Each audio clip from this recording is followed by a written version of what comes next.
રાજકોટ શહેર અને ગ્રામ્ય વિસ્તારમાં હવે રોગચાળો વકરી રહ્યો છે। રાજકોટમાં તાવ, શરદી અને ઉધરસના કેસમાં વધારો થયો। રાજકોટમાં ડેન્ગ્યુના 4, કમળાના 4 કેસ નોંધાયા તો શરદી ઉધરસના 701 અને સામાન્ય તાવના 717 કેસ નોંધાયા છે। રાજકોટમાં ઝાડા ઉલટીના 126 કેસ સામે આવ્યા। ગત સપ્તાહે રાજકોટ મહાનગરપાલિકા હદ વિસ્તારના તમામ શહેરી પ્રાથમિક આરોગ્ય કેન્દ્ર ઉપરાંત જોવા જઈએ તો પીડીયુ પેકેજ ખાતે નોંધાતા IHIPના જે છે આંકડા છે મુજબ જોવા જઈએ તો ગત સપ્તાહે મેલેરિયા અને ચિકનગુનિયાના કોઈ પણ કેસ નોંધાયેલા નથી, જ્યારે 4 જે ડેન્ગ્યુના કેસ નોંધાયેલા છે અલગ અલગ વિસ્તારોમાં નોંધાયેલા છે।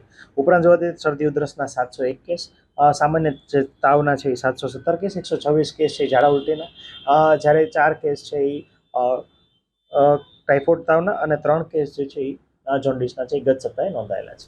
રાજકોટમાં ડેન્ગ્યુના 4, કમળાના 4 કેસ નોંધાયા તો શરદી ઉધરસના 701 અને સામાન્ય તાવના 717 કેસ નોંધાયા છે।